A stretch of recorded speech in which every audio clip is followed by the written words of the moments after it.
헤헤. 하이하이, 안녕하세요, 곰다람쥐입니다. 다들 클레르 옵스 키르 재밌게 플레이하고 계신가요? 오늘은 게임 초반에 유용한 꿀팁 7가지를 준비했습니다. 깨알 꿀팁만 모아봤으니까 끝까지 시청해주세요. 그럼 바로 들어갑니다잉. 뿅! 먼저 프롤로그에서만 얻을 수 있는 아이템들이 있습니다. 축제 현장에서는 붉은 옷을 입은 남자에게서 퀘스트 아이템을 일단 받아주시고요. 요건 조금 있다가 쓰입니다. 항구를 바라보고 오른쪽으로 쭉 가면 보이는 마이 민영에게 전투를 승리하면 음반을 획득할 수 있습니다. 음반은 야영지에서 틀 수가 있는데 이 음반이 타이틀에 흘러나오는 메인 테마 음악이라 이건 무조건 얻으시는 거 추천.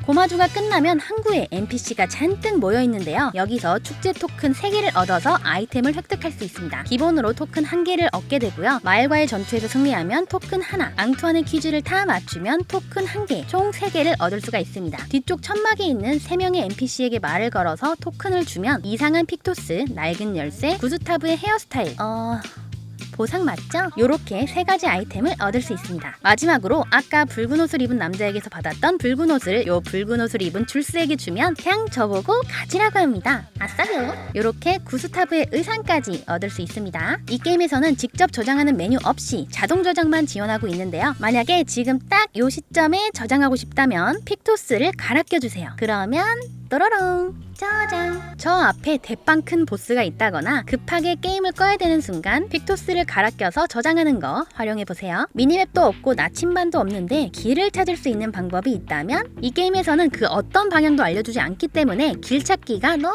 힘듭니다. 그래서 이 게임을 시도조차도 못하고 계신 분도 많으실 텐데요. 제가 길 찾는 방법을 찾았습니다. 우리가 길을 쉽게 찾을 수 있도록 도와주는 것이 있는데 바로 가로등입니다. 보통 2갈래길이나 여러 갈래길이 나오면 한쪽 길에는 꼭 가로등이나 조명, 발광 효과가 나는 물질로 빛이 납니다. 이렇게 가로등으로 환하게 비춰주는 곳이 메인 길이고요. 조명 하나 없이 어둠침침한 길, 뭔 일이 생겨도 아무도 모를 것 같은 내 미래마냥 캄캄한 길은 샛길입니다. 여긴 아이템이 떨어져 있거나 강력한 보스들이 기다리고 있죠. 초반에는 주로 가로등으로 표시가 되어 있고요. 지역의 분위기에 맞춰서 높게 달린 횃불이나 발광 물질이 뿌려져 있는 등 다양한 방식으로 환하게 표시되어 있으니까 그 지역에 어떤 방식으로 표시되어 있는지 직접 확인하면서 가시면 길 찾기가 수월하실 겁니다. 딴 길로 안 새고 메인만 쭉 달리고 싶으신 분들은 가로등이나 높은 횃불 등 조명이 환한 곳으로만 쭉 따라가 주시면 되겠죠? 좋다 좋아.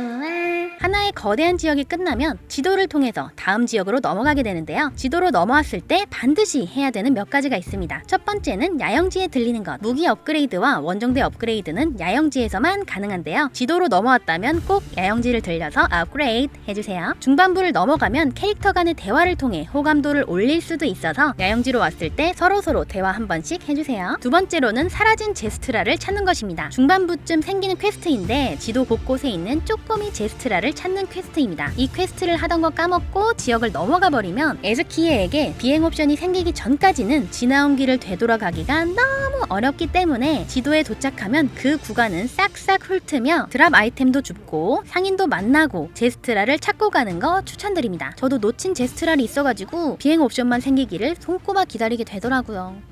이 퀘스트의 초반 보상이 이게 보상이 맞나 싶을 만큼 좀 당황스럽긴 하지만 4번째 보상이 요 길을 막고 있는 빛나는 나무를 부셔버릴 수 있는 기능을 얻게 되기 때문에 적어도 4마리까지는 꼭 찾읍시다. 방어막은 타격 한 번에 1개만 파괴되기 때문에 한 번 타격하는 공격보다는 여러 번 타격하는 기술을 사용하는 것이 좋습니다. AP가 한두 개뿐이라면 연소 효과를 부여할 수 있는 기술을 써서 턴이 바뀔 때마다 연소 효과로 하나씩 방어막이 파괴되도록 해줍시다. AP가 많이 쌓였다면 기술 사용을 위한 AP만 남겨두고 사격으로 방어막을 탕탕탕 제거해 주시는 것도 좋습니다. 저는 사격과 연소 효과 둘 다 사용하는 편입니다. 참고로 이 사격으로 약점 파괴해 주는 게 은근 데미지가 많이 들어가서 약점으로 의심되는 게 있다면 일단 한번 쏴주고 시작하는 것도 좋은 습관입니다. 마음에 드는 캐릭터로만 계속 플레이하고 싶지만 진행을 하다 보면 특정 캐릭터의 능력이 저항으로 안 먹히는 구간이 존재합니다. 그래서 안 쓰고 고이 모셔뒀던 캐릭터를 다시 꺼내면 레벨이 너무 낮아서 데미지가 콩알만큼 들어가는 안타까운 상황이 발생합니다. 이런 상황을 대비해서 캐릭터를 고루고루 써주면서 비슷하게 성장할 수 있도록 해주시는 걸 추천드립니다. 파티원에게 패시브를 부여하는 방법은 픽토스와 루미나 포인트인데요. 픽토스는 파티원마다 3개까지 장착할 수 있고 서로 겹치게 장착할 순 없죠. 장착한 픽토스로 전투에서 4번 이기면 루미나가 활성화되는데요. 몇 번 이겼는지는 요 모서리에 금색 테두리로 확인이 가능합니다. 루미나는 포인트를 사용해 착용이 가능하고 팀 전체에 중복해서 장착이 가능하다는 거. 포인트가 한정적이기 때문에 높은 포인트를 소모해야 되는 루미나는 픽토스에서 장착해서 최대한 많은 루미나를 장착할 수 있도록 해줍시다. 루미나 포인트는 레벨이 오를 때마다 생기니까 큐레이터에게 자주 말을 걸어서 파티원들에게 적절히 분배해주세요. 네, 오늘은 이렇게 클레르 옵스키르 게임 초반에 유용한 꿀팁들을 모아봤는데요. 이외에도 다른 꿀팁이 있으시다면 댓글에 남겨주세요. 같이 즐기자고요. 영상이 도움이 되었다면 좋아요와 구독 버튼 살짝 쿵 눌러주시고 다음에 또 만나요. 스쿨!